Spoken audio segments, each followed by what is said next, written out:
کیا آپ قرآن کریم پڑھنا سیکھنا چاہتے ہیں لیکن سمجھ نہیں آ رہا کہ شروعات کہاں سے کریں؟ یا آپ قرآن پڑھ تو لیتے ہیں مگر چاہتے ہیں کہ آپ کی تلاوت مزید خوبصورت اور درست ہو؟ آج کی اس ویڈیو میں آپ کو قرآن کی تلاوت سیکھنے کا مکمل طریقہ سٹیپ بائی سٹیپ بتاؤں گا۔ اگر آپ بالکل نئے ہیں یا اپنی تلاوت بہتر بنانا چاہتے ہیں تو یہ ویڈیو آپ کے لیے ہے، لہذا ویڈیو کو آخر تک ضرور دیکھیے۔ جیسے آپ لوگوں کو معلوم ہے، قرآن کریم اللہ تعالیٰ کا کلام ہے، اس لیے اسے صحیح تلفظ، ادب اور تجوید کے ساتھ پڑھنا ہر مسلمان کے لیے بہت اہم ہے۔ اگر آپ کو لگتا ہے کہ آپ کی عمر زیادہ ہو گئی ہے یا اب سیکھنا مشکل ہے تو یاد رکھیے کہ قرآن سیکھنے کے لیے کبھی دیر نہیں ہوتی۔ ہر ماہر قاری نے بھی ابتدا بنیادی قاعدے سے کی تھی۔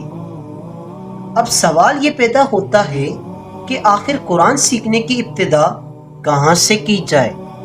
ڈیئر ویورز، اس کا جواب جاننے کے لیے آئیں پہلا اسٹیپ سمجھتے ہیں، کیونکہ اگر آغاز درست ہو تو آگے کا سفر بھی آسان ہو جاتا ہے۔ نیت درست کریں۔ ہر اچھے کام کی بنیاد نیت ہے۔ اپنے دل میں یہ ارادہ کریں کہ میں قرآن صرف اللہ تعالیٰ کی رضا کے لیے سیکھ رہا ہوں۔ جب نیت خالص ہو تو اللہ تعالیٰ سیکھنے کے راستے آسان فرما دیتا ہے۔ ڈیئر ویورز، جب نیت خالص ہو جائے تو اب اگلا سوال یہ ہے کہ عملی طور پر سیکھنا کہاں سے شروع کریں؟ یہی ہمیں لے جاتا ہے دوسرے سٹیپ کی طرف۔ قاعدہ سیکھیے۔ اگر آپ عربی حروف نہیں جانتے تو سب سے پہلے قاعدہ یا کسی بنیادی قاعدے سے آغاز کریں۔ اس مرحلے میں یہ چیزیں سیکھیے: عربی حروف، زبر زیر پیش، تشدید، تنوین، سکون، مد۔ ڈیئر ویورز، جلدی نہ کریں، کیونکہ مضبوط بنیاد ہی اچھی تلاوت کی ضمانت ہے۔ قاعدہ آپ کو حروف پہچاننا سکھا دیتا ہے، لیکن صرف حروف پہچان لینا کافی نہیں ہوتا۔ اصل خوبصورتی تو تب آتی ہے جب ہر حرف اپنی صحیح جگہ سے ادا ہو۔ اس لیے اب بات کرتے ہیں تیسرے اور نہایت ہی اہم اسٹیپ کی: مخارج سیکھیے۔ مخارج کا مطلب ہے ہر حرف منہ یا حلق کے کس حصے سے ادا ہوتا ہے۔ مثلا قاف اور کاف، صاد اور سین، ہا اور ہا، حمزہ اور عین۔ یہ حروف سننے میں ملتے جلتے لگ سکتے ہیں، لیکن ان کی ادائیگی مختلف ہوتی ہے، اس لیے مخارج سیکھنا بہت ضروری ہے۔ ڈیئر ویورز، جب آپ کو صحیح مخارج آ جائیں تو اگلا مرحلہ ان حروف کو قرآن کے قواعد کے مطابق پڑھنا ہوتا ہے۔ یہی وہ مقام ہے جہاں تجوید کی اہمیت سامنے آتی ہے۔ آئیں اب چوتھا اسٹیپ سمجھتے ہیں: تجوید کی بنیادی اصول۔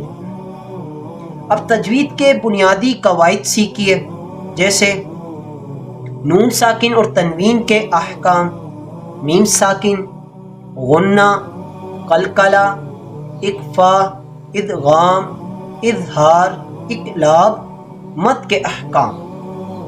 ایک ساتھ سب کچھ یاد کرنے کے بجائے روز تھوڑا تھوڑا سیکھیے اور اس کی مشق کریں، لیکن صرف قواعد جان لینا کافی نہیں۔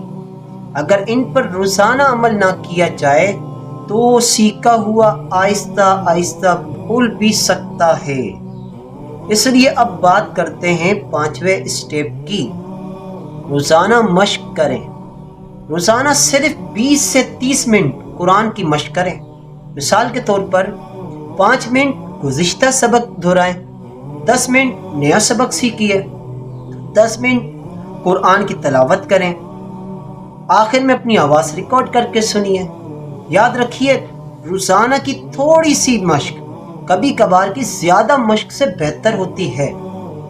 روزانہ کی مشق یقیناً ضروری ہے، لیکن ایک سوال یہ بھی ہے کہ اگر دوران مشق غلطی ہو جائے تو اس کی اصلاح کون کرے گا؟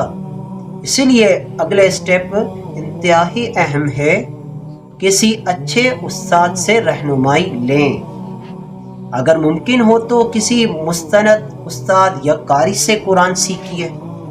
استاد کیا کرے گا؟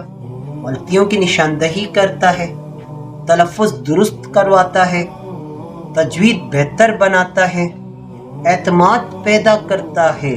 اگر قریب کوئی استاد موجود نہ ہو تو آن لائن کلاسز بھی ایک اچھا ذریعہ ہے۔ استاد کی رہنمائی آپ کی غلطیاں تو درست کر دیتی ہیں، لیکن اگر آپ اپنی رفتار مزید تیز کرنا چاہتے ہیں تو ایک اور عادت اپنانا ہوگی۔ آئیں 7ویں اسٹیپ کی طرف بڑھتے ہیں۔ اچھے قرآن کی تلاوت سنیے۔ روزانہ چند منٹ کسی معروف قاری کی تلاوت سنیے۔ صرف سنیے نہیں بلکہ غور کریں، کہاں مد کیا گیا، کہاں غنہ کیا گیا، کہاں وقف کیا گیا۔ پھر اسی انداز میں خود بھی پڑھنے کی کوشش کریں۔ سننے سے اندازہ تو بہتر ہوتا ہے، لیکن خامیوں کا پتہ تب چلتا ہے جب انسان خود کو بھی سنے۔ اس لیے اب آتے ہیں اگلے سٹیپ کی طرف۔ اپنی آواز ریکارڈ کریں۔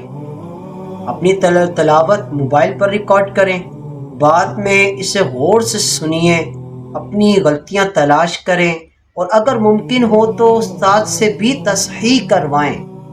یہ طریقہ بہت تیزی سے بہتری لاتا ہے۔ جب آپ کی تلاوت بہتر ہونے لگے تو اب وقت آتا ہے کہ صرف الفاظ ہی نہیں بلکہ ان کے پیغام کو بھی سمجھا جائے۔ اس لیے آئیں 9ویں اسٹیپ کی طرف چلتے ہیں۔ قرآن کا ترجمہ بھی سمجھیے۔ جب آپ قرآن کا ترجمہ اور مختصر تفسیر پڑھتے ہیں تو تلاوت میں خشوع، محبت اور دلچسپی مزید بڑھ جاتی ہے۔ قرآن صرف پڑھنے کے لیے نہیں بلکہ سمجھنے اور اس پر عمل کرنے کے لیے بھی نازل ہوا ہے۔ اور اب آخر میں وہ بات جس کے بغیر یہ پورا سفر ادھورا رہ جاتا ہے، یہ وہ چیز ہے جو ہر کامیاب طالب قرآن میں مشترک ہوتی ہے۔ 10واں اسٹیپ، صبر اور مستقل مزاجی۔ ڈیئر ویورز، شروع میں غلطیاں ہونا بالکل معمول کی بات ہے۔ ڈیئر ویورز، ہمت نہ ہاریں، روزانہ تھوڑی سی محنت کریں، انشاءاللہ وقت کے ساتھ آپ کی تلاوت میں واضح بہتری آئے گی۔ عام غلطیاں، بہت سے لوگ یہ غلطیاں کرتے ہیں: بہت تیزی سے پڑھنا، تجوید کو نظر انداز کرنا، روزانہ مشق نہ کرنا، استاد کے بغیر سیکھنے کی کوشش کرنا، صرف رمضان میں قرآن پڑھنا۔ ان غلطیوں سے بچنے کی کوشش کریں۔ ڈیئر ویورز، 30 دن کا آسان منصوبہ بنائیں۔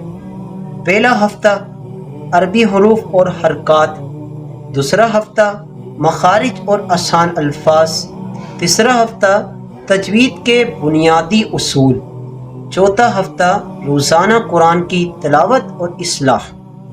اگر آپ روزانہ باقاعدگی سے مشق کریں تو ایک ماہ میں نمایاں بہتری محسوس کر سکتے ہیں۔